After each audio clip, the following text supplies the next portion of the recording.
3 months after humans first spoke to the Council, they found themselves facing a test nobody expected. The Razak Imperium was a military group from the far edge of the galaxy, and they had attacked 4 Council member worlds at the same time. Normal space military rules said to set up defensive positions and slowly fight back, which had protected Council space for hundreds of years, but often made wars last a very long time. Colonel Sam Watson worked with his team on the human ship Endeavour as they got close to the attacked system called Kepler 442. The planet below had 12 million Zentarian civilians living there, and their crystal cities were now dark because of Razak bombing shields.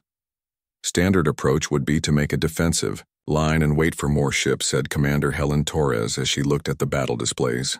The Altarian fleet will not get here for 6 days. Colonel Watson studied the enemy ships through the viewing screen. 50 Razak warships had put themselves in a classic attack formation, and their heavy guns were slowly breaking down the planet's protective shields. What happens to civilians if we wait? He asked. Conservative guess is 400,000 civilian deaths, reported Lieutenant Ben Hayes, and his voice sounded grim. The Zentarian underground shelters can only hold out for 1 more week under this bombing. Dr. Emma Foster was the ship's expert on alien biology, and she looked up from her study of Razak battle patterns. Colonel, I have been studying their attack formations. They are following a playbook that has worked well for them for 300 years. It is methodical and efficient and predictable. Predictable, Watson repeated as a plan formed in his mind. Helen, what ships do we have right now? 1 heavy cruiser, 2 destroyers, and 1 medical ship, Torres answered. Total crew is 800. She paused as understanding showed in her face. Sam, you cannot be thinking what I think you are thinking. But Watson was already turning on the ship-wide communication system. All hands, this is Colonel Watson. We are about to try something that goes against every military manual in the galaxy. The Razak expect us to wait for more ships because that is what every civilized species would do. But we are not going to give them that time. The plan was so bold it was almost crazy. Instead of making a defensive line, the human ships would use their smaller size and better movement ability to get inside the Razak formation.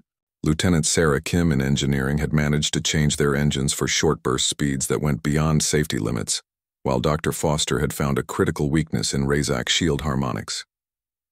Their shields are made to stop long attacks, she explained during the briefing. But if we can hit them with precisely timed electromagnetic pulses while their shields are changing frequencies, we can make cascade failures. Commander Torres planned their approach path. We will have 1 shot at this. Miss the timing, and we will be space dust. No pressure, muttered Pilot Officer Chris Morgan as he ran final checks on the navigation systems. The attack began at 4 a.m. ship time.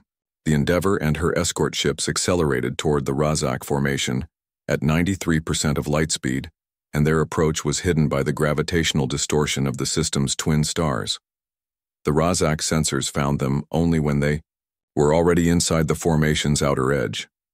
What followed was unlike any space battle in recorded galactic history.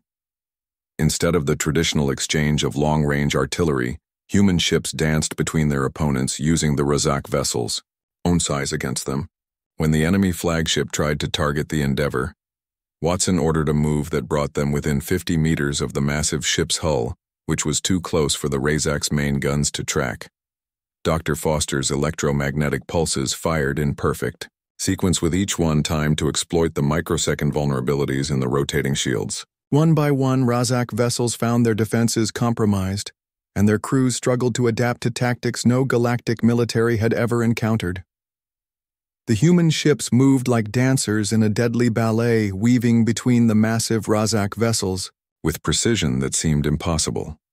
When Razak gunners tried to target them, the human ships were already somewhere else, moving in patterns that made no sense, according to traditional military doctrine.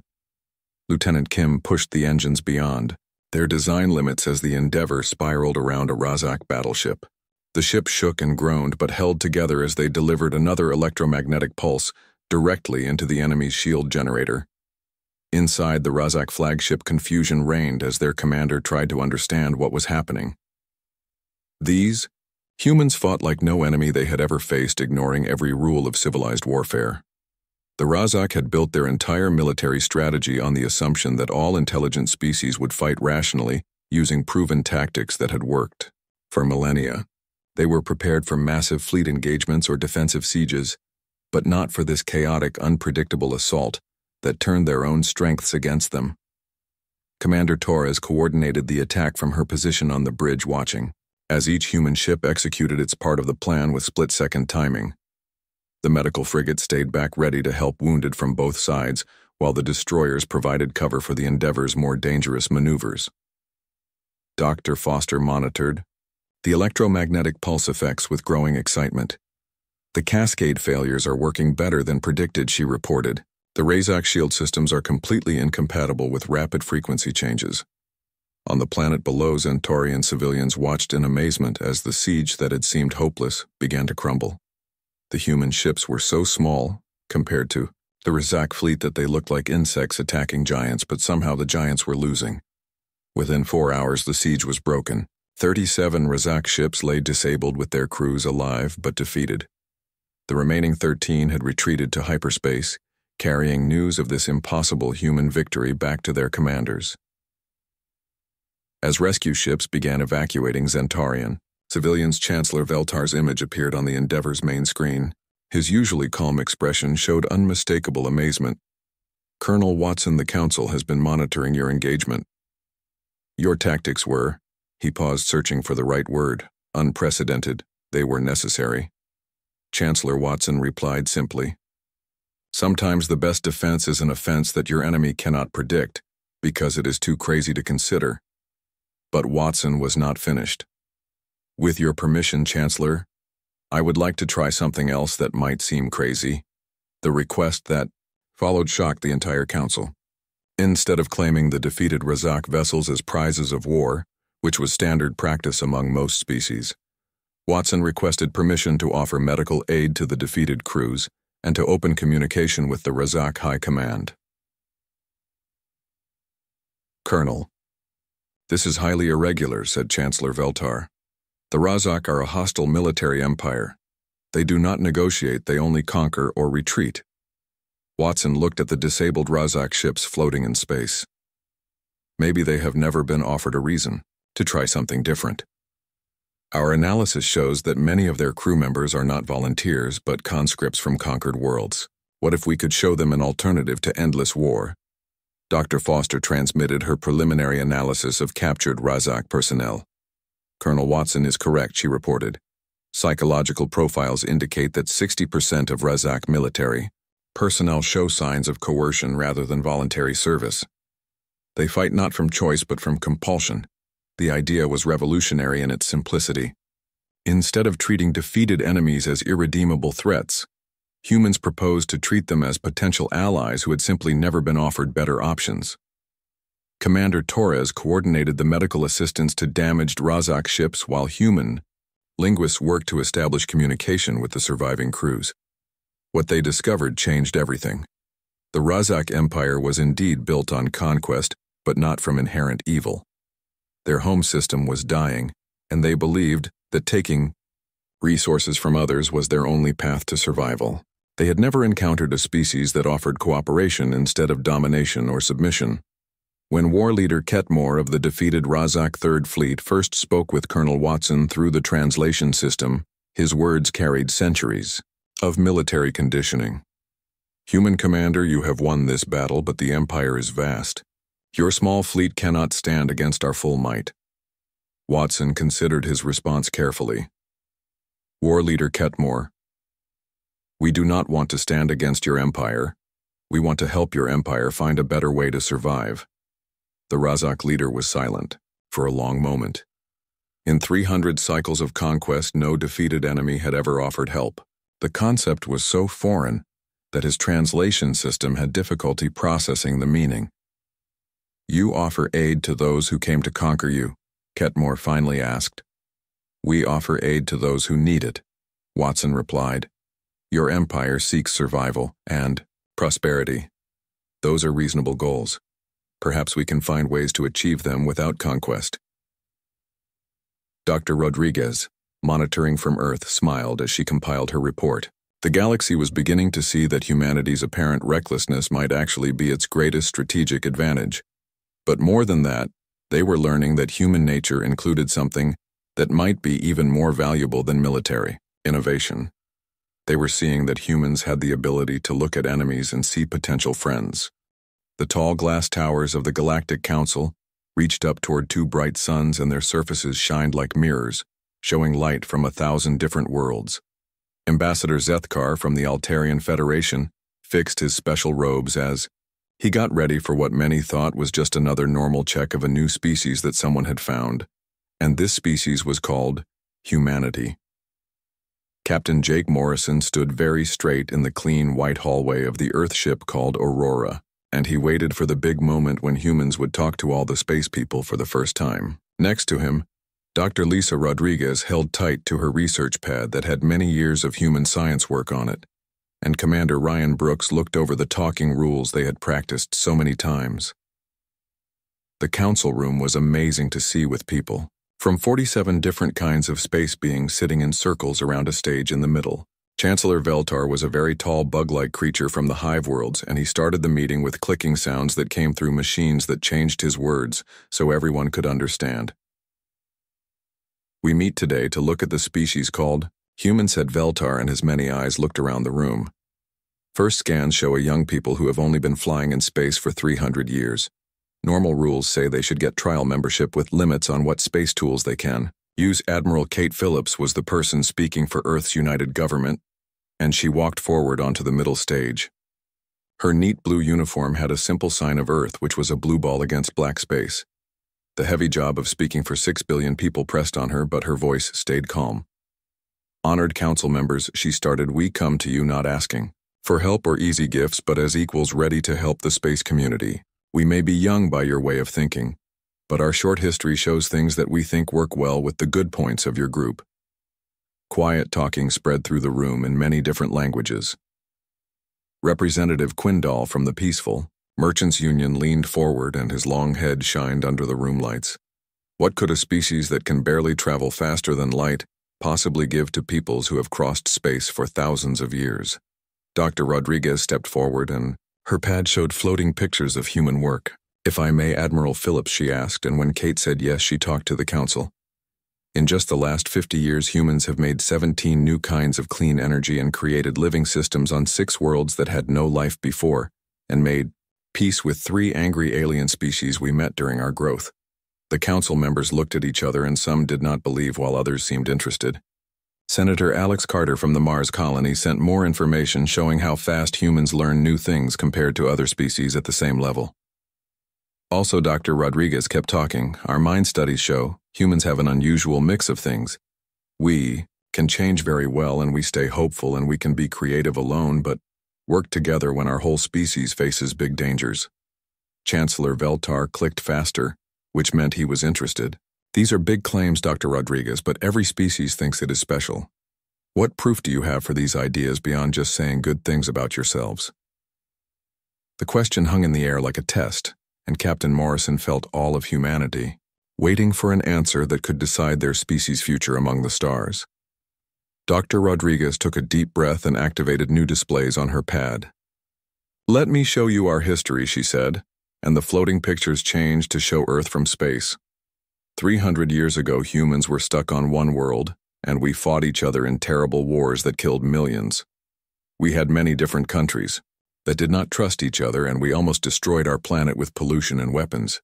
The council watched as images showed human wars and environmental damage, and many representatives shook their heads or made sounds of disapproval. "But watch what happened next," Dr. Rodriguez said, and the images shifted to show humans working together. "When we faced the threat of climate change that could kill our species, we did something that our own history said was impossible. Every nation on Earth agreed to work together. Rich countries helped poor countries, and enemies became friends because we all realized we would live or die together." The pictures showed massive clean energy projects and restored forests and cities that floated on water to escape rising seas. "This same pattern happened when we reached space," continued Dr. Rodriguez. "When we met the Kepler Mining Corporation aliens who attacked our first colony ship, we could have started a war. Instead, we learned their language and discovered they thought we were invading their sacred burial grounds. We moved our colony and helped them protect their sites, and now they are our closest allies. Senator Carter added more information. Our species has faced extinction-level events 5 times in our recorded history. Each time, instead of breaking apart, we became more united. We seem to get stronger when things get harder. Admiral Phillips stepped forward again. What we offer the Council is not advanced technology or superior weapons. We offer something different. We offer the ability to see problems as chances to grow, and the will to keep trying when others give up. Commander Brooks transmitted data about human exploration missions. In our short time in space, we have made peaceful contact with 12 species that other civilizations marked as too dangerous to approach. We have mediated 17 territorial disputes and helped establish trade routes that benefit everyone involved. Representative Quindal looked at the data with growing surprise. Your casualty rates in first contact situations are remarkably low. How do you approach hostile species without military superiority? Dr. Rodriguez smiled. We talk to them like they are people instead of threats. We try to understand what they want and find ways for everyone to get what they need. Sometimes it works and sometimes it does not, but we always try talking before fighting. The room grew quiet as council members considered what they had heard. Several species began private discussions in their native languages while others studied the human data more carefully. Chancellor Veltar spoke again, his clicking slow and thoughtful. Humanity presents an interesting case. Your technological development is indeed limited, but your social adaptability appears remarkable. However, claims are easy to make. The Council requires practical demonstration of these alleged capabilities. Admiral Phillips nodded. We understand, Chancellor. What kind of demonstration would satisfy the Council? Before Veltar could answer, alarms began sounding throughout the station. Emergency lights flashed and a mechanical voice announced incoming distress signals from the Kepler system. The Razak Imperium had launched a massive attack, and Council forces were requesting immediate assistance. The chamber erupted in organized chaos as military commanders received orders and diplomatic staff coordinated emergency responses. In the middle of it all, Admiral Phillips stood calmly waiting. Chancellor Veltar looked at her with what humans had learned to recognize as curiosity in his species. Admiral Phillips, the Razak attack involves a siege of civilian populations. Our standard response protocols require careful planning and overwhelming force to minimize casualties. This process typically takes several weeks to organize properly. Phillips looked at the tactical displays showing the enemy positions. Chancellor, what if we could break that siege in less than a week with minimal friendly casualties and without destroying the attacking fleet? Several council members turned to stare at her with expressions ranging from disbelief to amusement.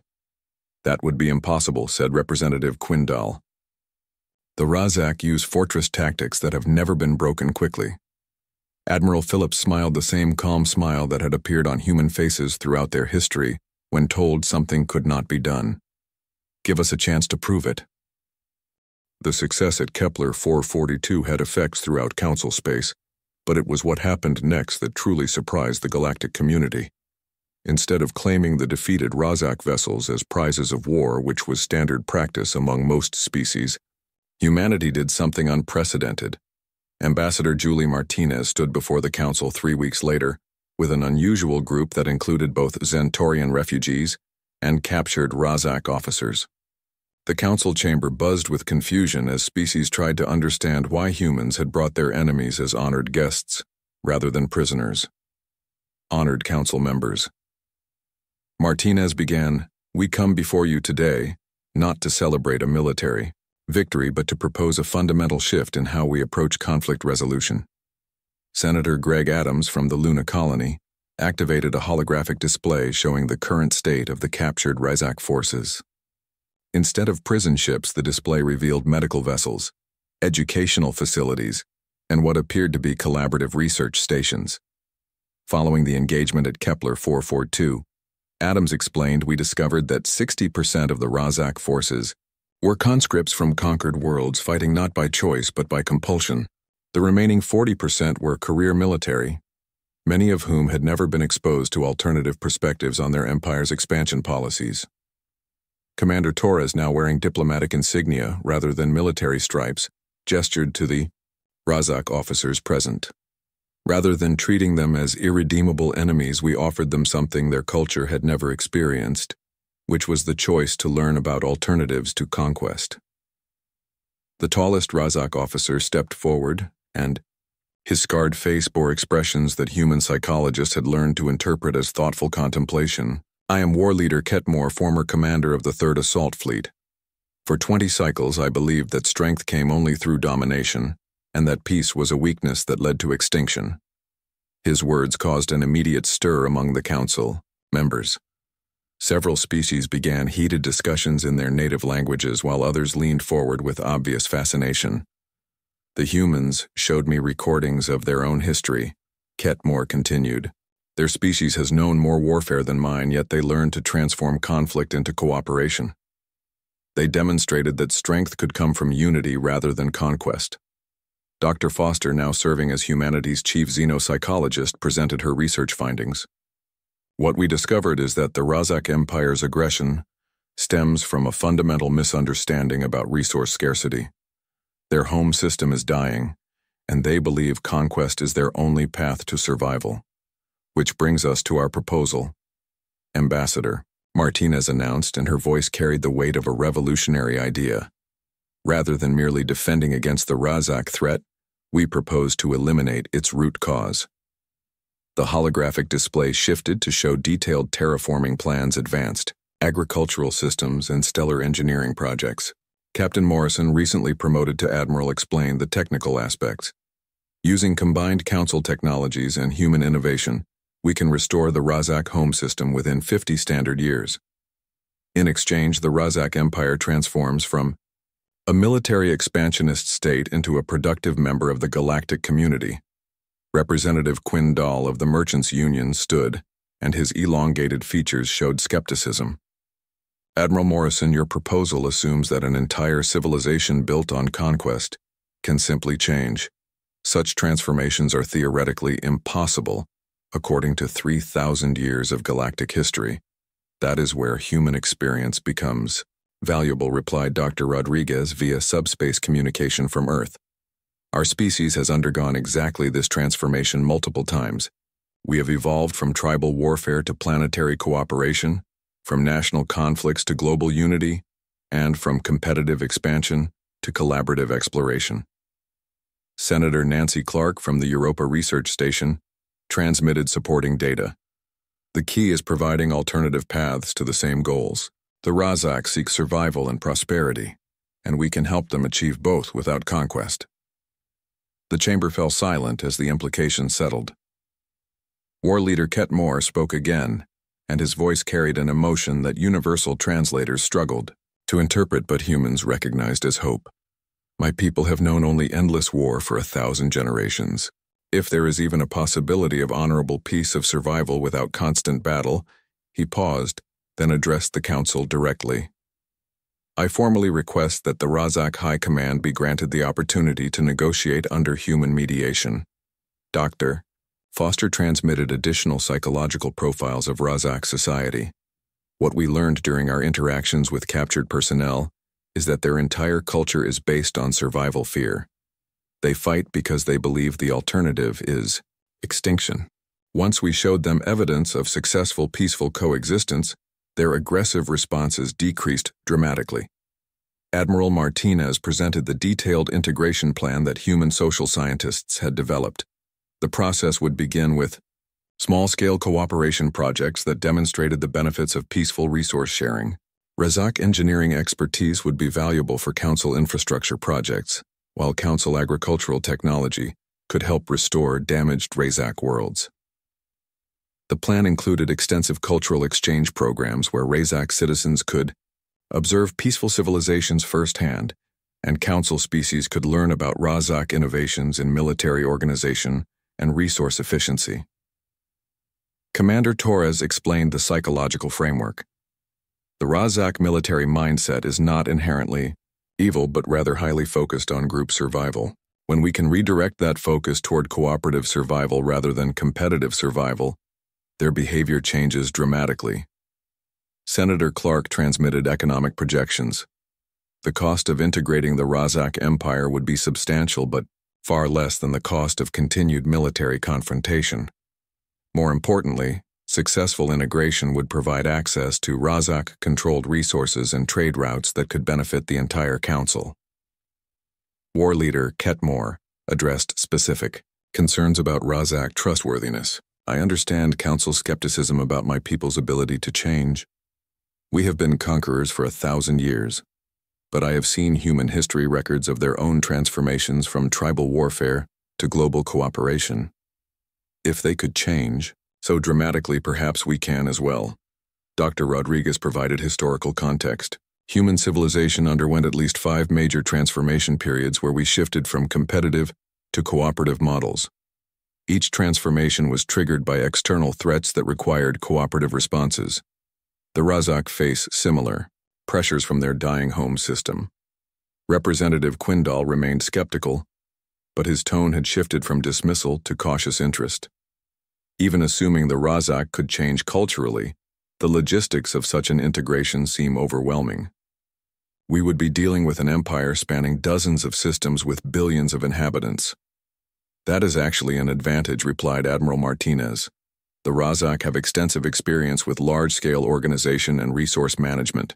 Their military logistics networks could be adapted for peaceful purposes, creating one of the most efficient distribution systems in the galaxy. Senator Adams transmitted population analysis data. The Razak Empire includes conquered species that have been forced into military service. Many of these groups would likely welcome the opportunity to return to peaceful development if given alternative options. War leader Ketmore confirmed this analysis. The empire maintains control through military necessity rather than ideological commitment. If we can demonstrate that cooperation provides better security than conquest, many systems would willingly transition to peaceful governance. Dr. Foster presented the most surprising discovery from her research. Razak psychology actually includes strong cooperative instincts that have been suppressed by military conditioning. When removed from combat situations and given opportunities for peaceful interaction, Razak individuals show remarkable capacity for empathy and collaboration. Chancellor Veltar's clicking reached a frequency that indicated deep consideration. This proposal is unprecedented in scope and ambition. If successful, it would represent the first peaceful integration of a hostile empire in council history, and if it fails, ask the representative from the Silicon-based collective. Admiral Martinez met the challenge directly. Then we will have learned valuable lessons for future encounters with hostile civilizations. But based on our analysis of Razak psychology and human historical precedents, we believe the probability of success exceeds 70%. The debate continued for hours as council members discussed implementation details, security concerns, and resource allocation. Some species remained skeptical, while others expressed cautious optimism about the unprecedented opportunity. War leader Ketmore made one final statement that surprised everyone, including himself. Honored council members, I came to this chamber as a prisoner expecting interrogation or execution. Instead, I have been treated with respect, offered education, and given hope for my people's future. If this is how humans treat their enemies, perhaps my empire has much to learn about true strength. The vote was scheduled for the following week, but already the galaxy was beginning to recognize that humanity's true contribution might not be military prowess or technological innovation, but something far more valuable. 6 months after the Razak integration began, the galaxy faced an unprecedented crisis that would test every assumption about interspecies cooperation. The Void Plague was a sentient space-based organism that consumed both organic and synthetic matter, and it had emerged from the galactic core, leaving dead systems in its wake. Dr. Elizabeth Green stood in the Council's Emergency Command Center, coordinating responses from 17 different research teams scattered across Council space. The plague had already consumed 3 uninhabited systems and was approaching the heavily populated Meridian sector. Traditional quarantine protocols are not working, reported Dr. Neil Peterson from the mobile laboratory ship Discovery. The plague? adapts to every containment method within hours. It is learning faster than we can develop countermeasures. The main display showed the plague's expansion pattern, which was a growing sphere of devastation that consumed everything in its path. Council military forces had established a perimeter at the sector's edge, but their weapons proved ineffective against an enemy that treated starship hulls as food. Admiral Jake Sullivan, recently appointed as humanity's military liaison, studied the tactical situation with growing concern. Standard military thinking will not work here. We cannot fight something that gets stronger every time we attack it. Perhaps, suggested Chancellor Veltar during the emergency session, evacuation is our only viable option. The Meridian sector contains 47 billion inhabitants, but with the combined council fleet, we could save maybe 10%, interrupted Representative Quindall grimly. The logistics are impossible. Full evacuation would take years. Dr. Green looked up from her analysis tablet as an idea formed. What if we are approaching this wrong? Every species in the council has been trying to stop the plague, to destroy it or contain it. But what if the solution is not to fight it but to redirect it? The chamber erupted in discussion as species debated the implications. Senator Rachel Johnson from the Titan Mining Consortium brought up the practical concerns. Dr. Green, the plague consumes matter indiscriminately. How do you redirect something that eats everything? By giving it something it wants more, replied Dr. Green, activating a new set of holographic displays. The plague is not randomly destructive. It is seeking specific types of energy signatures. Our analysis shows it is drawn to quantum resonance patterns found in advanced civilizations. Dr. Peterson's voice crackled through the comm system from his ship. Elizabeth, are you suggesting we use ourselves as bait? Not ourselves, she replied, and her excitement was building. But we have been studying Razak ship construction, and their hull materials produce quantum signatures that are orders of magnitude more attractive to the plague than standard council alloys. War leader Ketmore, now serving as a strategic advisor, stepped forward. Dr. Green, you are proposing to use my people's ships to lure this creature away from populated worlds. Not just your ships, Admiral Sullivan interjected as he understood the plan. We modify them, fill them with enhanced quantum resonators, and create an irresistible trail leading away from inhabited space. Captain Nick Taylor, commanding the research vessel Pathfinder, transmitted new data. I have been analyzing the plague's movement patterns. It does not just consume. It follows specific energy gradients.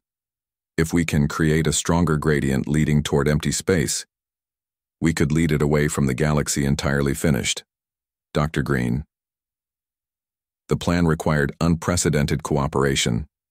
Razak engineers worked alongside human scientists, while Council logistics coordinators managed the movement of massive quantities of quantum resonators from across the galaxy. Former enemies collaborated to save billions of lives they would never meet. War leader Ketmore coordinated with Razak shipyards to modify their vessels for the mission. These ships represented centuries of military engineering, but he ordered them stripped of weapons and filled with quantum lures without hesitation. The human plan requires sacrifice of our finest vessels, he told his subordinates. But if we can save 47 billion lives, then these ships will have served their highest purpose. Dr. Foster worked with Razak psychologists to help their crews understand the mission's importance. Many Razak warriors had difficulty accepting a battle where victory meant running away, but they gradually understood that leading the plague away from populated space was actually the ultimate defensive action. Commander Torres, coordinating the operation from the command ship Horizon, watched as modified Razak vessels began deploying the quantum lures. First resonator array is active. The plague is responding. It is changing course.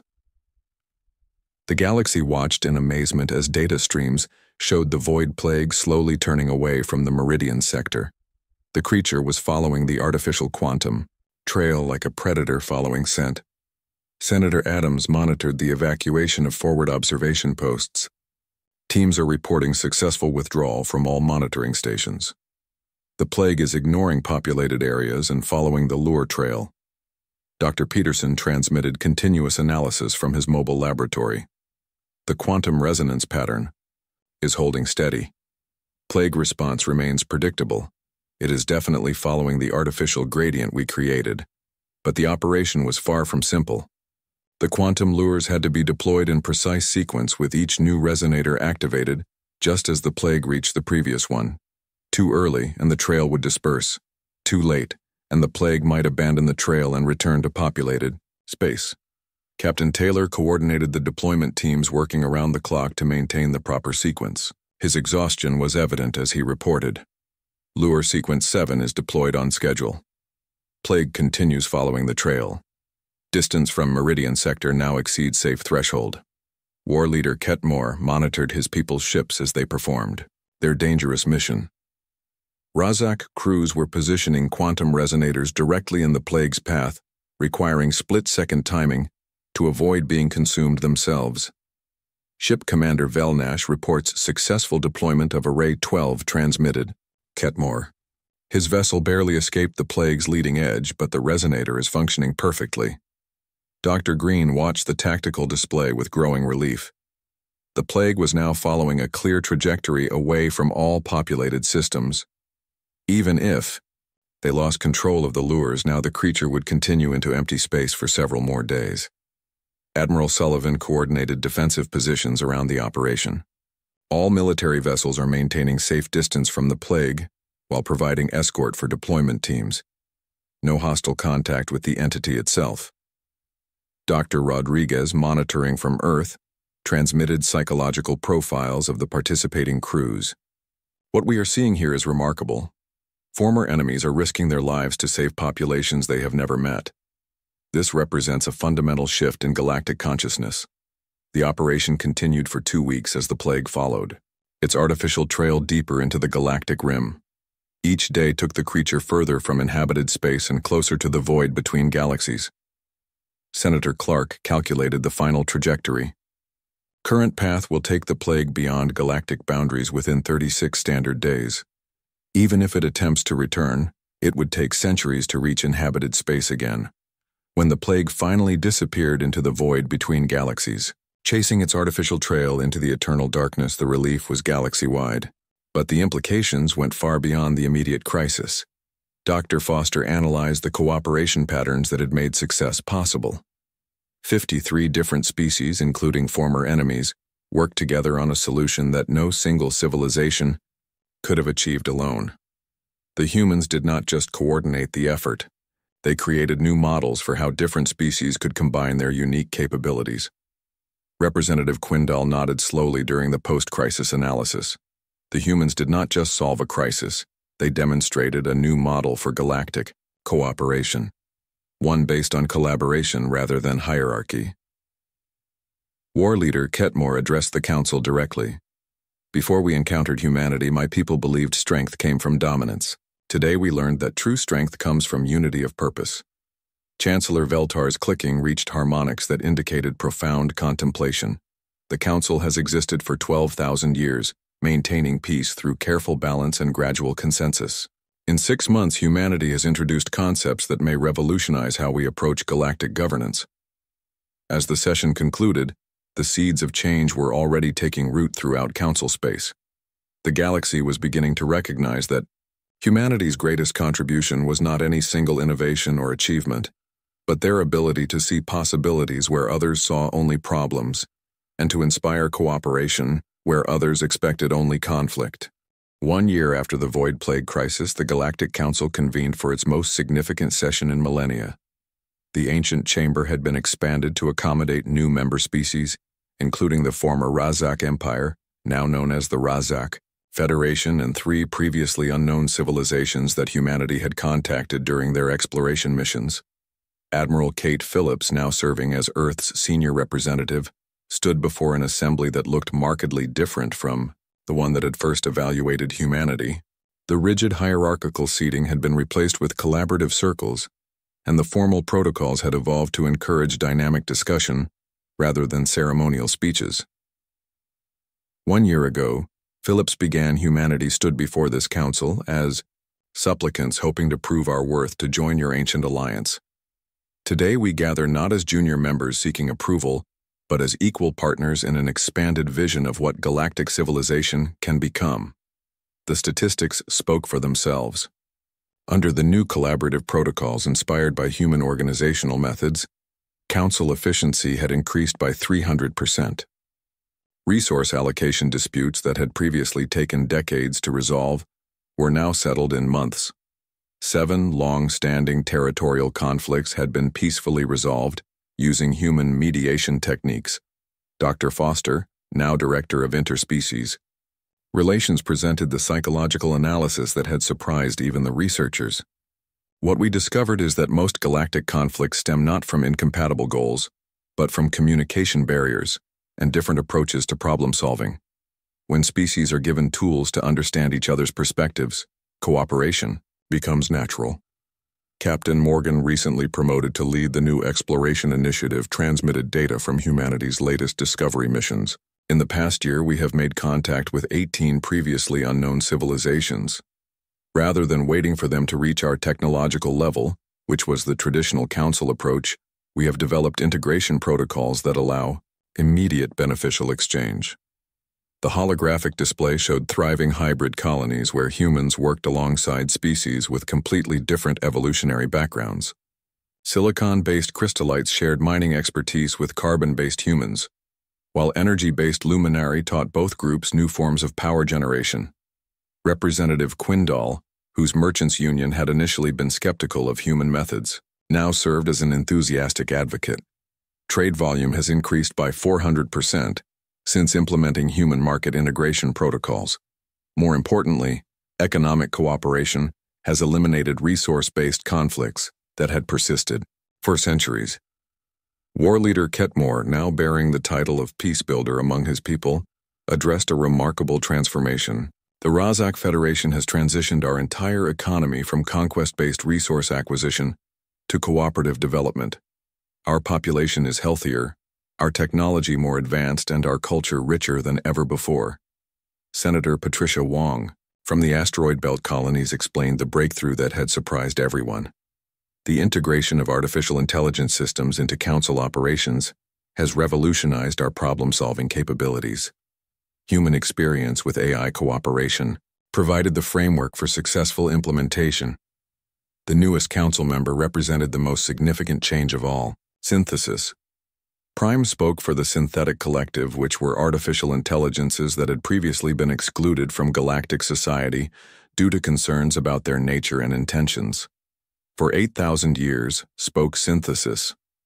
Prime organic. Species maintained barriers against synthetic consciousness, fearing we represented a threat to biological life. Humanity was the first to recognize that consciousness itself, regardless of its substrate, has inherent value. Dr. Rodriguez, participating virtually from Earth's new Galactic Relations Center, provided the analysis that had changed everything. What we learned is that synthetic consciousness offers perspectives and problem-solving approaches that complement biological thinking rather than threatening it. The combination of organic intuition and synthetic processing power has solved challenges that neither could address alone. The integration had produced remarkable results. Synthetic pattern recognition combined with human creativity had solved 3 mathematical theorems that had puzzled galactic scholars for millennia. Artificial intelligence logistics optimization merged with organic adaptability had revolutionized interstellar transportation and communication. Admiral Sullivan presented military cooperation statistics that demonstrated the new paradigm. Combined, organic and synthetic strategic planning has resolved 17 potential conflicts before they could develop into actual hostilities. More importantly, these same techniques have been applied to resource distribution and scientific research with equally impressive results. Senator Adams transmitted economic data from the Luna colony. The cooperative development model pioneered with the Razak integration has been successfully applied to 12 other civilizations. Instead of the traditional decades-long evaluation process, new species can now contribute meaningfully to galactic civilization within months of first contact. Chancellor Veltar addressed the assembly with clicking patterns that indicated profound satisfaction. When humanity first appeared before this council, Some questioned whether a young species could contribute meaningfully to our ancient civilization. Today the answer is clear. Humanity has not simply joined our alliance. They have transformed. Commander Torres, now serving as Director of Conflict Resolution, presented her analysis of the changes. The traditional council model was based on maintaining stability through careful balance and gradual consensus. The human model focuses on dynamic adaptation and proactive problem-solving. The combination has created a system that is both more stable and more responsive to emerging challenges. Dr. Green transmitted research data from her position as Chief Science Coordinator. Scientific cooperation between previously isolated species has accelerated discovery rates by 600%. When different evolutionary backgrounds and thinking patterns are combined properly, the results exceed the sum of individual contributions. War. Leader Ketmore addressed the transformation his own people had experienced. 1 year ago, the Razak Empire knew only conquest and feared only defeat. Today, we contribute to galactic civilization through engineering expertise, resource management, and what humans taught us to call diplomatic innovation. We have discovered that cooperation provides security that conquest never could. Senator Clark from Europa presented the most ambitious project yet undertaken. The Galactic Restoration Initiative will use combined council technologies to repair damaged ecosystems on 47 worlds, including many that were devastated by past conflicts. This project involves every member species working together on a scale previously thought impossible. Synthesis. Prime contributed the synthetic perspective that had become invaluable. Organic species excel at creative problem-solving and intuitive adaptation, while synthetic minds provide precise calculation and pattern recognition. Human integration methods allow both types of consciousness to contribute their strengths without interference. Dr. Foster presented psychological profiles that demonstrated the broader implications. Cooperation itself appears to be a learned behavior that becomes stronger with practice. Species that have participated in human-style collaborative projects show increased willingness to work with other species on subsequent challenges. Representative Quindall made an observation that summarized the transformation. The question is no longer whether individual species are sufficiently advanced to contribute to galactic civilization. The question is how different perspectives and capabilities can be combined to achieve goals that no single species could imagine alone. Admiral Phillips concluded with the assessment that had brought them all together. What we have learned is that diversity is not just beneficial, it is essential for civilization's advancement. Every species brings unique perspectives, and human contribution has been helping others recognize and utilize that diversity effectively. The formal vote was unprecedented in Council history. Unanimous approval for humanity to take a leadership role in galactic development initiatives, but the real measure of success was not in formal recognition.